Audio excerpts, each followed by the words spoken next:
I'd like to share a quote from Dr. Jamar Tisby, who is the author of The Spirit of Justice, True Stories of Faith, Race, and Resistance, and is also the co-host of a podcast called The Convocation Unscripted. He writes this: "We cannot position ourselves in the middle when issues of justice and the well-being of our neighbors are involved.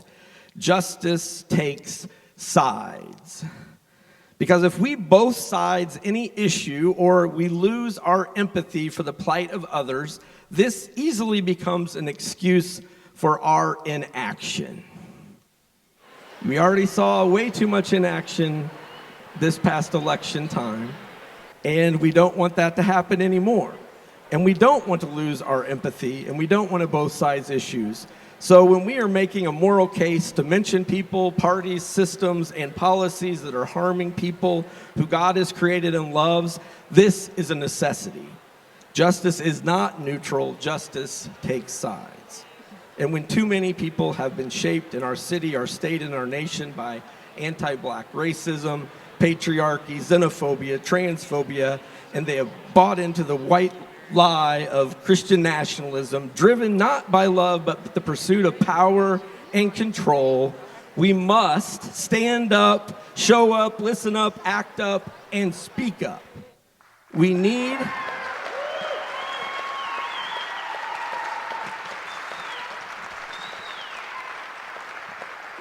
every single one of you who are here, single one of you who are maybe watching this later online. We need you. We're glad that you're here today. And around Broadway, we say, love ridiculously. So let's do that.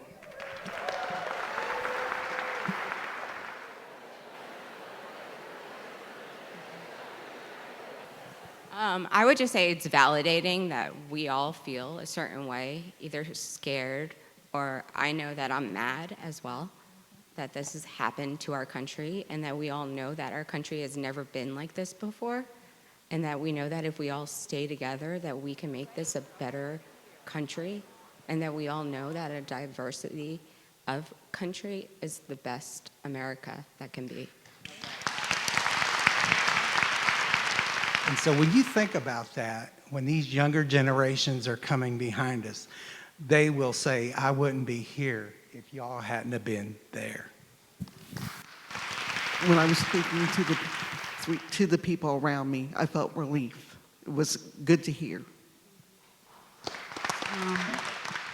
I am caretaking my husband, and I stopped posting on Facebook and stopped coming to places like this because I'm frightened if I get on any kind of list that they will pull me out, and who will take care of my husband. Some people lead the way and bear witness for the rest of us who might be a little shy or afraid. Afraid that if something happens to me and I'm on somebody's list, and who knows, my children won't have me there. I am Indiana's own Dana Black. I am on the list. Put me on your list. I want to be on the list. I'm in the resistance. I'm on the list. I want to be on the list. I want to make you nervous. I want to make you come look for me because I am not afraid. I'm mad as hell. I am not afraid to stand up and say that I believe in democracy. I am not afraid to say I want to humanize my trans community. I am not afraid to wear my black history on my back. I am not afraid.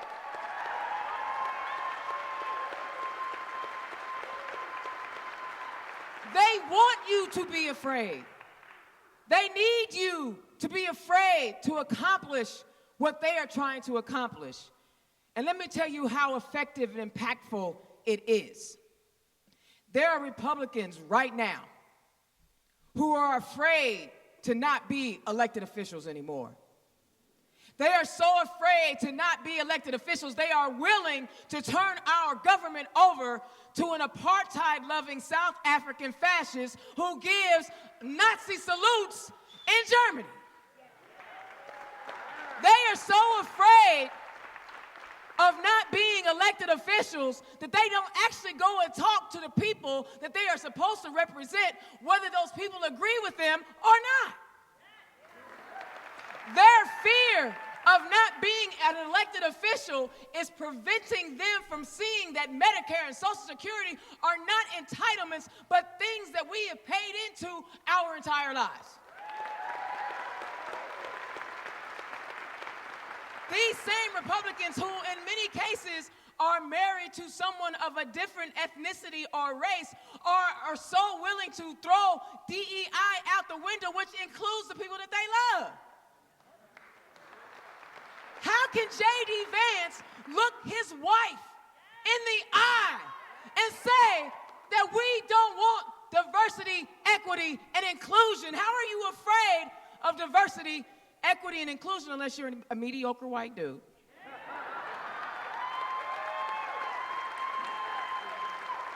Unless you don't have what it takes in you to stand for right.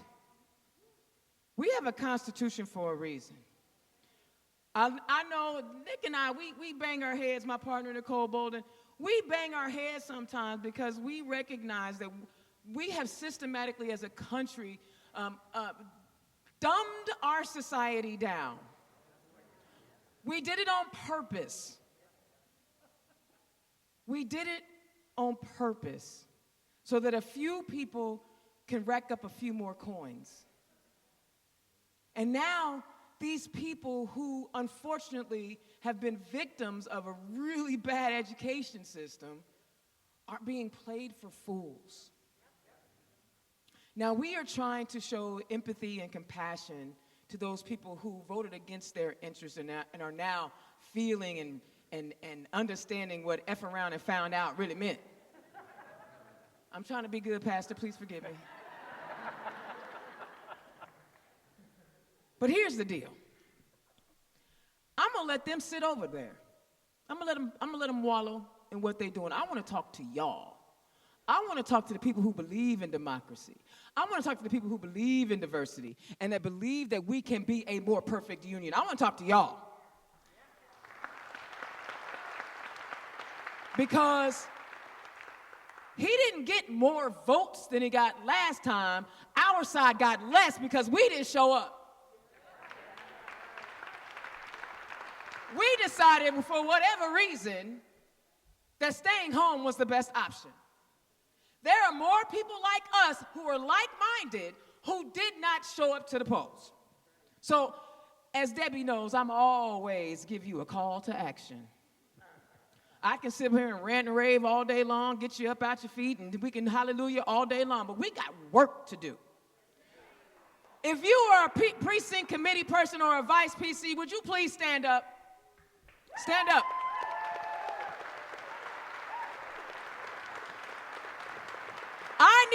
If you are not a PC, find these people at some point during the day and say, what can I do to help you in your precinct? I'm going to shut up now because she's coming for the mic, but find them because the work begins at home, in your precinct, in your neighborhood, and we have got to get people out and get them civically engaged. Indiana's own Dana Black, I holla.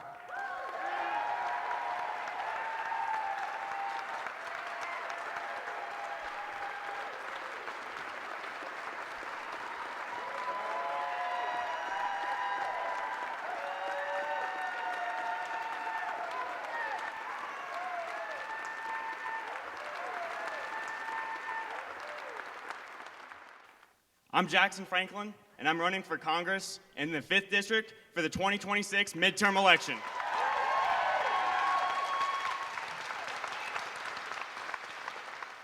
I'm a grassroots progressive candidate who wants to fight corruption and money in politics, and we're doing that by exclusively having grassroots funding for our campaign.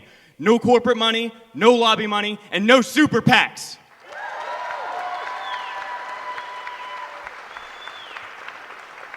I decided to run for office, even at the young age of 25, because I couldn't sit on the sidelines any longer while our rights, our democracy, and our communities are under attack. The time to stand up to hatred, to corruption, and to injustice is always right now. As Dr. King once said, the time is always right to do what is right. We in the younger generations must step up and get involved in politics now more than ever. We need to stand with our elders, our families, and our neighbors to defend Medicare and Social Security. Without all of us fighting together now, what is at stake for many of us today will be gone for all of us tomorrow.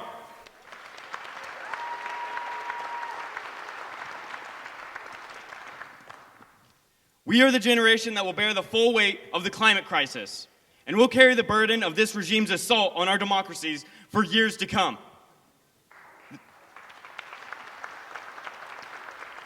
The choices made today will define our future, our American identity, and our very survival.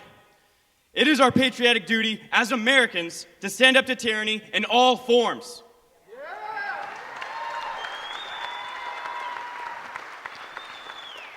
That's why we must take up this fight. Not sometime next year, not next month, not tomorrow, but right now.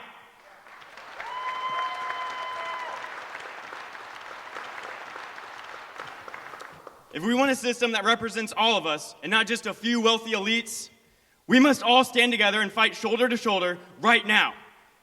I believe that most of us in this room and in our country think that this nation is headed in the wrong direction. Yep. We all see the rise of authoritarianism, the rise of oligarchy. We all see the attacks on our Constitution, the attacks on our rights, the attacks on our neighbors, and it can feel overwhelming at times, but let me tell you something. They want us to be quiet. They want us divided. But we are loud. We are united, and we are here to stay, and we will fight.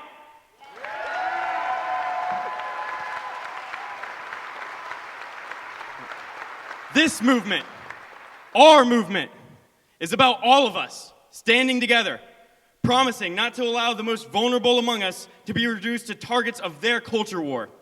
We will not be divided into fearing our brothers and sisters while our true enemy illegally cuts the programs that we rely on.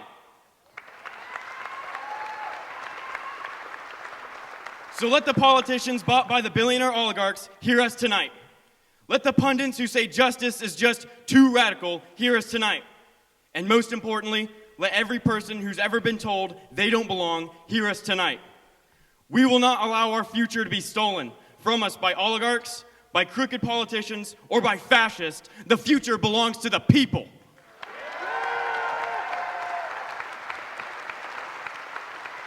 All people, regardless of age, gender, race, or creed.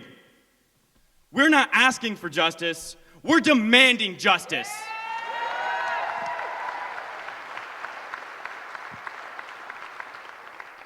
So let's rise up and let's remind them that the power still belongs where it always has been, in the hands of the people. Thank you.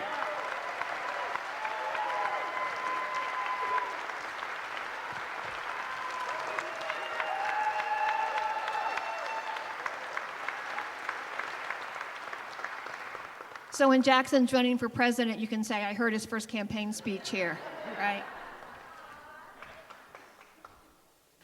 Folks who are saying, I'm not afraid, I'm going to put my life out there, and this is what I'm going to do. We're going to shift gears now and hear the individual stories. We've already begun to hear some of them. I'm afraid. I'm uncertain. I don't know what my future is going to be. So this is where we see one another, we hear one another, we hold one another in compassion and in our strength. So we've asked a couple people to get us started, just in case you're shy, but I'm finding out that you didn't have to do that. But there's about 3 or 4 people who are just going to take a minute or so to share their personal story, and then we're going to open it up to the large group to be able to do the same. So Christy, where are you, my friend? She's right here. You want come up front? Yep. So just. Thank you very much. Hi, everybody. My name is Christy Crone. I live and work in the city of Lawrence. My husband and I have 3 young adult children. They're trying to find their way in this world. One of our children is a trans woman who came out at 16. Her declaration came out of nowhere from our perspective. But in hindsight tells us that we definitely could have handled it better. At the time, we felt like we were trailblazers in our friends group because we simply didn't know anybody else who was having this experience in their family. Thankfully now in 2025, it is very commonplace, and we know so many people. And the November election didn't go the way we had hoped.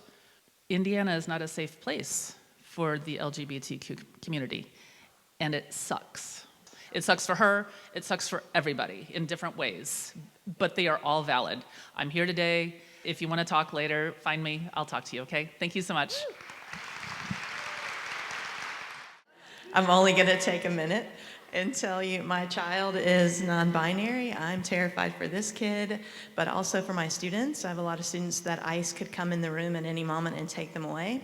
In public health, we're worried that at our public health centers, at our hospitals, at places where we find vulnerable people and we give them vaccines, that ICE can show up and just take them away so they won't come out and get the care and the vaccines that their kids need. I show up every day and teach public health, and I tell my students, this is how we do it, and this is what the CDC does, and this is what your career can be. And instead, I have to say to them, this is what it was. This is how it should be, but it's not anymore.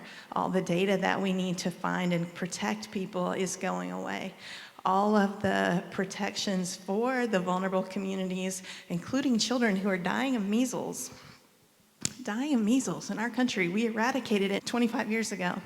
When we have measles, it impacts our immune system, and actually kids who get it are much worse off than if they hadn't, even in the 3 years following, and more likely to die of other things. So these are just simple things we have, and they're going away. So I really do appreciate that you guys have the fight in you, and my non-binary child is so proud that people around her in Indiana do care. She's she, they. But also this kid is really proud to be here among a bunch of adults who look like they're ready to fight for this kid and keep her alive. Thank you.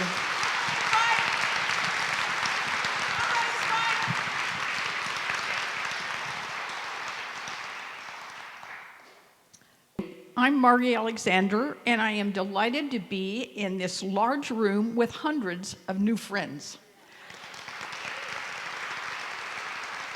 In 2020, gun violence became the leading cause of death for children and youth, and I'm curious about how many people in this room were aware of that. Lots of you. I'm very happy to hear that.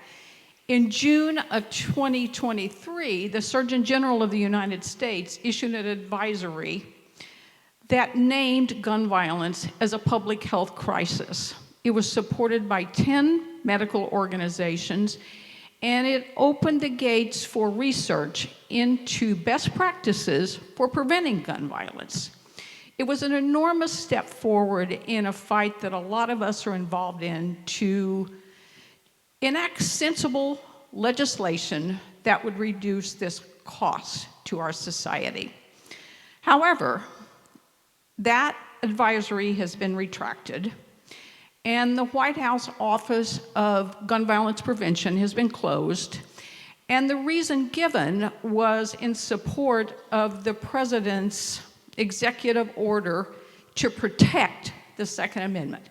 Now, I don't know about you, but I don't think the Second Amendment needs any more protection. I think what needs to be protected are our children. And putting gun industry profits ahead of the lives of citizens of the United States is deeply offensive to me. I devote a fair amount of time to try to persuade our legislators to enact sensible, popular gun legislation that would reduce this enormous cost to our society. When we're pushed back, we keep moving forward, but it feels like a slap in the face to everyone in this room that this government, both local, state, and federal, will not acknowledge that we need to take action.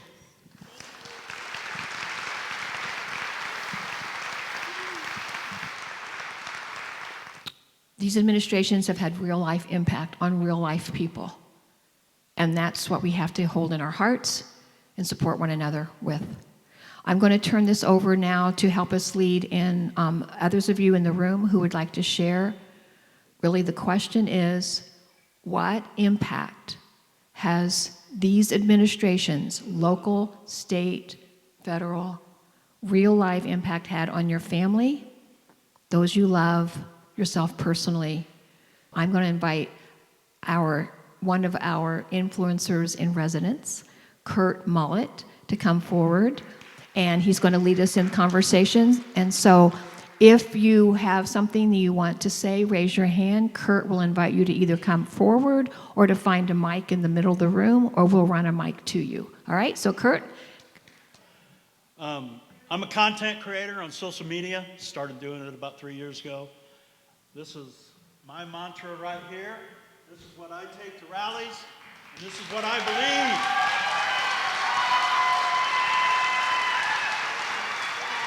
Real men are feminists, okay?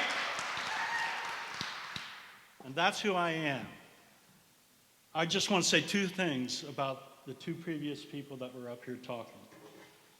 I deal with facts. I present facts on my platforms. This is what I talk about, okay? There are more children who have died of measles in Texas than there are trans athletes in college sports. But we're worried about that, okay?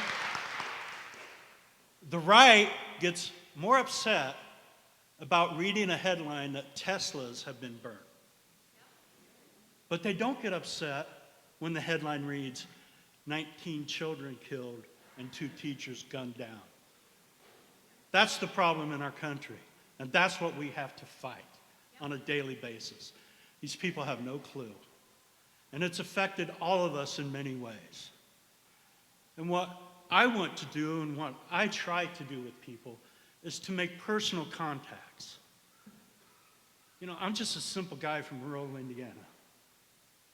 I've had my experiences in life that have molded me to be the person I am. My wife has done the same thing. She's had tragedies in her life that have molded her to be who she is. And I got to tell you something. This is what democracy looks like right here. Right here, what we're doing right here. This is democracy, and what we're going to continue to let our voices be heard and fight for. So I encourage all of you, please, if there's something that has affected you in your life and that you want to share it with us, please do so. When the question is asked, what has these administrations' impact had on me? It's a couple of things. First, I have to be completely transparent and say I haven't decided whether or not I'm standing in opposition in the collective way, because my mere presence on this earth is in opposition to most of the things that this country is founded on. So that's the first thing. The second thing is that during the election cycle, Black women put their lives on the line. They put their relationships on the line. They put everything on the line. And what has happened in my personal experience is that it has made me suspicious of every white woman that I've come across.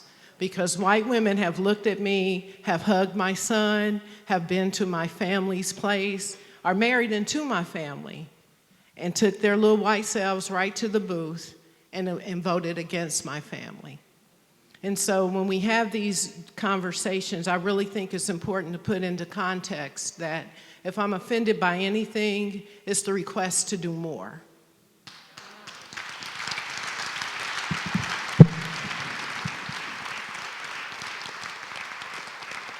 I do work as a home-based caseworker now on the other side, and I work with people that have gotten their children taken from DCS.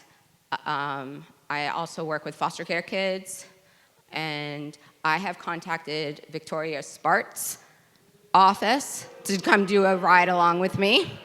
She said no because I was not her constituent, but her constituents were my clients. And then I've contacted also, sorry, didn't mean to put that up, but I've contacted also Senator Banks's office to do a ride along didn't hear back, I will be contacting Representative Carsons to see if he'll do a ride along with me as well to see what happens. There are so many social welfare programs that people are not aware of, that DCS, probation, that they go through. Because what we're facing right now is not just a political challenge, but an organizing challenge. So I wanted to talk about a few numbers that stand out to me. 485 in 18. That's how many registered voters are in this congressional district that did not vote in the last midterm. These are people already on the rolls, our friends, our neighbors, our family members, our coworkers who stayed home. If even 60% lean our way, which is how it typically is in this congressional district, that's nearly 300,000 Democrats that didn't turn out. That's not a turnout gap, that's a power gap. And power gaps don't close themselves. We have to close them by organizing, block by block, precinct by precinct.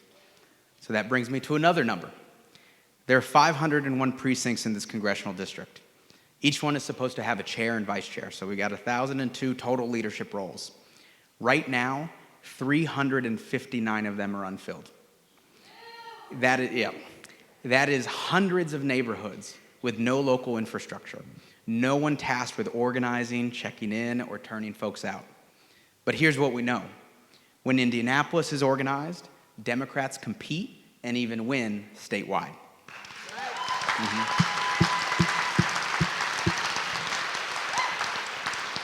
When we look back at the years that we won governor's seats, Senate seats, Indy turnout was strong. The precincts were active. The party was a force. Unfortunately, now it's a shell of what it used to be, but that doesn't mean that it has to stay that way. And the consequences reach far beyond Marion County. So if we want to rebuild Democratic power in the state of Indiana, it starts with building it here in Indianapolis. And this isn't the time to wait for permission. It's the time to stand up. I totally get everybody's disillusionment, but it's not the time to step away. It's the time to step up, get involved. So to all the folks that are already acting as precinct chairs and vice chairs that raised their hands earlier, thank you. But to everybody else that's learning this information for the first time, reach out to the Marion County Democratic Party. Ask how you can plug in. If not being elected, they appoint officers as well. So let's organize. Let's build in our neighborhoods. Let's build in our communities, and we can win again. So thank you. Thank you. I'm up here. I got some up here. Thanks, Kurt. Hi again. Just a couple of things. It's just a little over 75 years since World War II ended, and the parallels to what is going on today are horrifying, with both our Black brothers and sisters. As a Jewish woman, there were 6 million people that were exterminated in World War II in the concentration camps, as well as people who were gay and Catholic. So there are so many parallels. If you haven't read Fever in the Heartland, you need to read it. The author was here the other night, presented by the library, and it's horrifying. But I'm actually here to talk about my 28-year-old daughter, who is a teacher and who recently told me that she would stand in front of her children, her students who might potentially be taken away by ICE, as well as stand in front of them to take a bullet, is horrifying. And also, we're having conversations. She's getting married. Her shower's in 2 weeks. She's getting married, and I'm trying to convey to her that she may have to choose between taking a different last name and having the ability to vote. So it's critically important for us to work together, again, to ensure that these things don't happen to our community, our country, and our world. That's all. We got one in the back there, too. Well, my name is Cheryl Myers. I live in Madison County, and my entire life I've dedicated to protecting the creation, which is what I call nature. Back in 1969, the very first Earth Day I worked on at Ball State. I started a group to clean up our river. We've taken 10,000 tires out of the White River. Let's move along to, yeah! So, in terms of the human consequences of the environment, it really is there. Our water and soil and air and wildlife is our life support system. And this administration doesn't get it. They don't understand. So on top of that, as a science teacher, I would not be able to teach today what I taught in the classroom. I taught human sexuality. Oh, dirty word, let's not talk about that. And I feel that teachers who have been trained to deal with young people's minds are just being shoved aside, not paid what they're worth, and treated like just menial labor. And not that any labor is menial, but so I'm worried about the attack on science, and I ask each one of you, when you read something, ask who, what, when, where, and why before you just believe it. It's really an attack on common sense and science.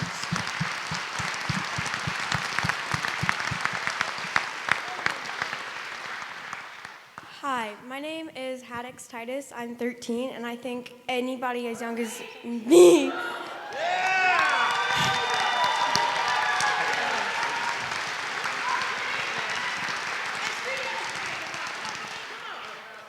And in my school, I go to a middle school, and every day we have to go there. We have been trained, like every day, the teachers, we have to talk about school shootings. I have to go to school every day thinking our school could get shot up. I have to go to school every day thinking one of my classmates, my friends, everybody I know could be deported. ICE could come in. I have to go to school every day knowing that my friends' rights could be taken away the next day and they won't come back to school. I have to go to school knowing that my education is being taken away and deprived slowly. I have to go to school knowing that because of this election, my education is under risk and everything I know, the Department of Education is being defunded. I have to go to school. I need my education, but yet they don't think I do.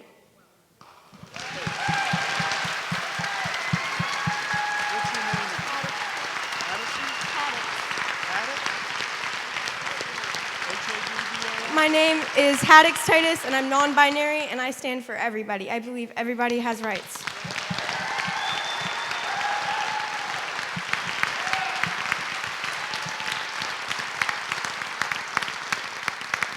We are in the middle of a corporate takeover of our entire country. Yep. Donald Trump and Elon Musk, with the support of the Indiana State Legislature, are doing to the entire federal government what private equity has done to smaller companies for decades. Break it up and sell it off. Public schools, prisons, libraries, museums, to name just a few and just to get started. And once these functions are privatized, the corporate owners can run them the way they want, to maximize profit for themselves and not for our common good.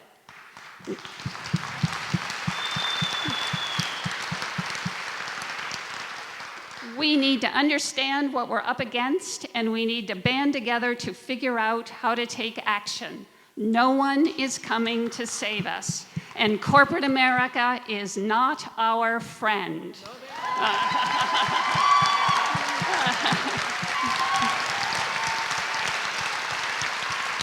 have Social Security, disability, Medicare, and Medicaid help because I'm single and it's just my Social Security and part-time employment. They're putting all of my lifelines on the chopping block, and they don't understand what they're doing. One of the things that I've done since I retired was to donate license plate frames that say, "And justice for all," the last words of the Pledge of Allegiance.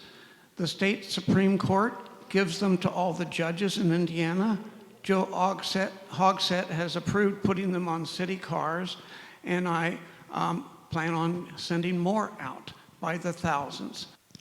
Hi, my name is Riley. I'm 25 years old. Hi, Riley. Hello. And Columbine happened before I was born, and by the time I was in kindergarten, I was practicing school shooter drills. By the time I was in high school, they had progressed to the point where administration was coming around the halls and pulling on the doors to make sure that the students inside could stay quiet. So that if someone come around and there were bullets firing, that students wouldn't scream and give away that we were in our classrooms. And that's a terrifying fact. I had never felt particularly patriotic, and I never had the words to figure out why until this year. It's because my country doesn't care about me.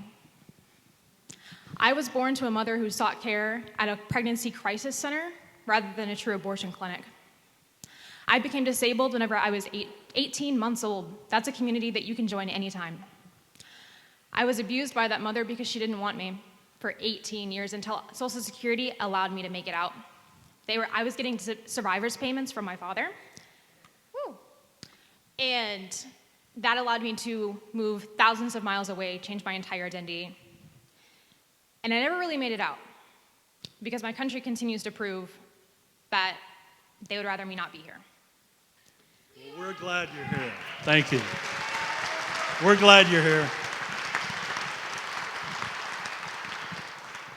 With the news about them toying with the idea of just cutting off Social Security, who will show who screams the loudest, which they think will be the fraudsters, it will not be.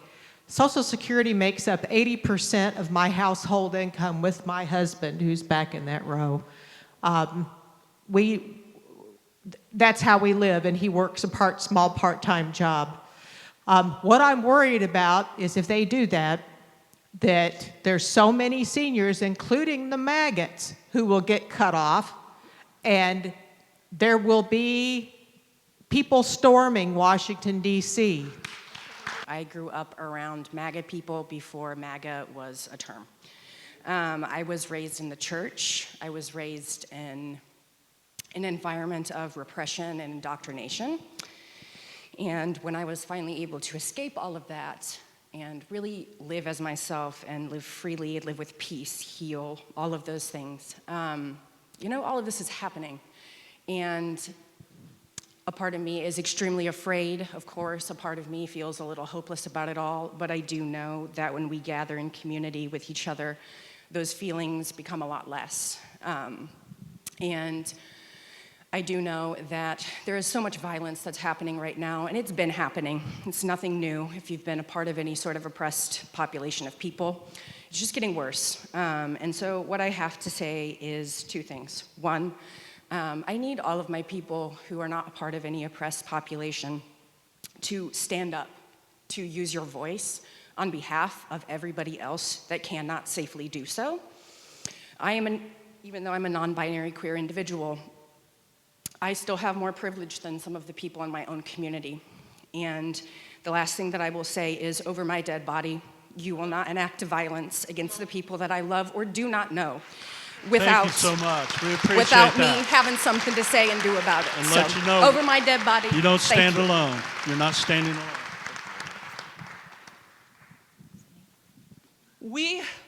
If the billionaires simply paid the taxes that they owed, poverty would not exist in America. I am an autistic adult, and as April is coming up, as you can imagine, this has the ability to be a cringe month. But, because a lot of the discussions often don't center around autistic individuals or telling our stories or perspectives on how we move the community forward and gain more acceptance and everything. But last year, I was having the old debate of puzzle piece versus infinity sign, light up blue, go red instead, which has been a hot topic of recent years in the community. But now it's just fighting for our right to make sure that we have our education. And, for me, I was able to have access to the inclusive classroom where I was able to pursue as rigorous as an education as I could and successfully graduate college and, be able to have the opportunity to live independently and pursue my own goals. That is there are people in the autistic community that are not as fortunate as me and need a lot more assistance for their day-to-day lives. People who are going to depend on Social Security disability income, people who need Medicaid to survive and get the medical care they need. I'm fortunate in this community, but there's a lot more people who we have voices that we need to center that unfortunately we have to now go back to fighting for the most basic things instead of moving things forward, and that is just incredibly disheartening. Thank you so much for sharing your story. Jackson. Keep it short. I am Dottie Morris, and I'm 87 years old. All right. And I'm ashamed. And I am mad as hell. Yeah. This week, Donald's press secretary said we're starting our morning with prayer and sympathy for those victims of the weather disasters in Oklahoma and Texas. Now, I don't know about you, but I wonder, was it because we fired the weather computer technicians at the National Weather Center? Makes you go, I don't huh? know. I can't prove it. But I sure wonder. Stop the indiscriminate firing. It's amounted to 1% of our interest on our national debt. It's amounted for nothing but heartache for our brothers and sisters. Stop it. Nothing like fire from a grandma.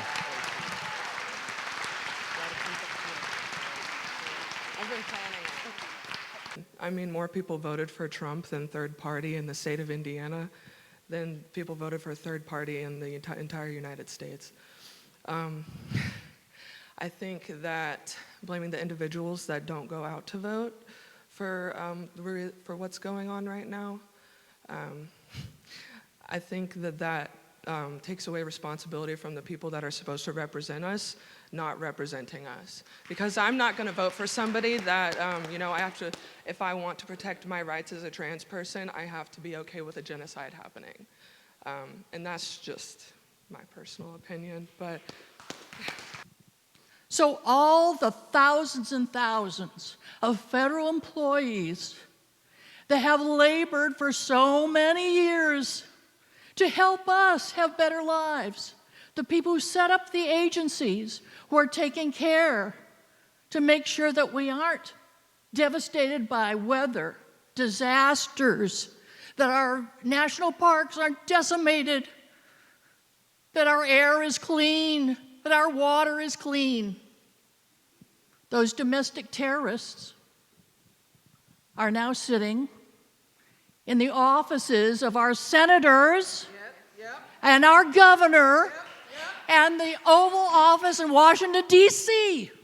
Are we going to tolerate this domestic terrorism for a second longer? Thank you for sharing your words. Thank you for. I have a gay son who's married to a non-binary partner. I've been a member of PFLAG for 20 years. I've marched in Pride. We've written letters. We've written posts. Cardena knows this. And to try to make sure to keep marriage legal. My son lives in California. I'm glad he doesn't live here, but how long is his marriage going to be legal? How long, before he doesn't feel comfortable even living in the United States? The other thing is, my daughter is a special ed teacher. All the teachers in her district are so worried because they get a lot of funds from the government for special needs. The state doesn't do that much, no matter what Braun says. They don't. My granddaughter goes to University of Wisconsin. She's in research science. All the labs that these kids were working in on health labs got shut down because they have no funds. Thank you. Hi, I just want to say I get the sentiment that our country was founded on this hate and this crap that we are fighting against. because it really feels that way. The moral majority is working hard to make us feel that way. And I just, with respect to everybody's reality that they're living with, I just want to remind us, no, our country was not founded on any value or law. It was founded on self-evident truths that we all get life, liberty, and the pursuit of happiness. No one has to justify their existence. No one gets to be controlled, and no one has to justify what makes them happy. That is what our country was founded on. And they can argue against it, but they cannot claim that they are being Americans by doing it. I think we're all here because we're all feeling that in one way or another, and we're also just really angry, and we are not whiny. We are angry because our representatives are not representing us. So just real quick, I think as many of you came in, we had these statements that there are paper copies so that you could read them, but we had posters in the back. We're really hoping to send a collective message to the people who think that we're whining, that they work for us, they're not representing our beliefs, and we are going, anyone who wants to sign those, you can go back there and sign them. One will go to Senator Young, one will go to Senator Banks, and one will go to Governor Braun. And anyone that is interested in going with us to deliver those to their offices, you can do that through our check-in QR code. So you can indicate, and we'll get in touch with you when we set up a time to do that. So thank you. So obviously, I think we've heard a lot today about that we can't ignore what's happening to us and the people that we love. If we want to defeat Donald Trump and the loyalists enabling him, including our own governor and 2 senators, we have to confront the reality of what's happening right now, right here, and it's not abstract, it's personal. It's your job, your health care, your rights, your safety, and your future. When you walked in today, you got a card. Please take a moment, write down how this administration has affected you or how you fear it will. Be real, be raw, your voice matters. You can also scan the QR code that's on that if you'd like to put something in digitally. Submit your experience digitally. However you choose to share, know this, that the Hoosiers for Democracy team will collect your stories and make sure they reach the people in power. This is your chance to be heard. Don't let it pass by. Just one more thing.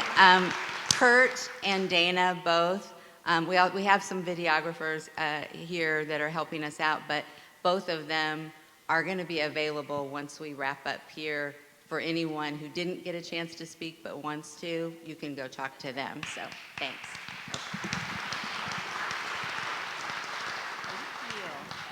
Thanks very much. And yeah, I want to thank all the speakers from today. That was very courageous, and we heard a lot of good things from people. So my name is Kathy, and I'm here to sort of wrap us up and get us involved in one more group activity, but we will be brief. So we want to make a message to you today that we're part of a movement. And as part of a movement, movements need images. They need visual proof that something is happening. So we'd like to recommend, as you go home today and think about even what you are wearing, put up signs in your neighborhood. Many of you do. Can I just see a show of hands? How many of you, either around election time or other times, put up signs in your neighborhood? When the Pence Must Go campaign came about, that was one person who purchased signs. Everybody came to pick up the signs. Suddenly they spread throughout. So clever statements can go a long way for people. So put up yard signs. Some of you are flying the Ukrainian flags. Some of you are flying a flag with a signal of distress, like a black cloth or a black stripe that indicates a distress sign. We should be proud to fly our flag. We should be proud to say the Pledge of Allegiance. That iconography does not belong to the other side. It belongs to all of us. That liberty and justice for all is for all of us. Wear t-shirts at social gatherings. Attend your local county parties. I am a precinct chair. It's a great job. You get to go around and meet your neighbors. it's fun to go to your county party chair, and you might be like, is there even one? Yes, there is. There are people there. You're going to find yourself with great community, and then you might get involved. If you are afraid to say that things are happening out loud, that's a safe space to say it. I want to thank Kurt for all of his work today, but also Kurt is distributing these white rose pins, and this was an anti-fascist movement around the time of World War II. Please talk to Kurt if you'd like more information about that, or just Google white rose. And then, so now we would like to map the room. So we'll ask you for a little physical activity. So we're gonna have people stand if you answer yes. So if you have served in the military, please stand if you are able. Thank you. Wonderful.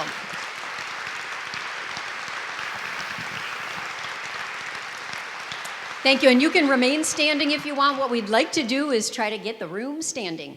So if you've attended a rally for the first time today, please stand. And then remain standing. Thank you. Thank you for doing that. And how about if you've attended other rallies or protests? Maybe a lot, maybe just a few. Great. If you've called or written to your senator or legislator or the governor, please stand. If you visited your representatives in D.C., I just did. Yes. Good. How about the activities that maybe if you don't want to get involved too much or, not sure, written postcards. Write postcards, send letters, make calls. 5 calls is a great app. How many of you have considered running for office? Where's Jackson? Considered running for office, have run for office. All right.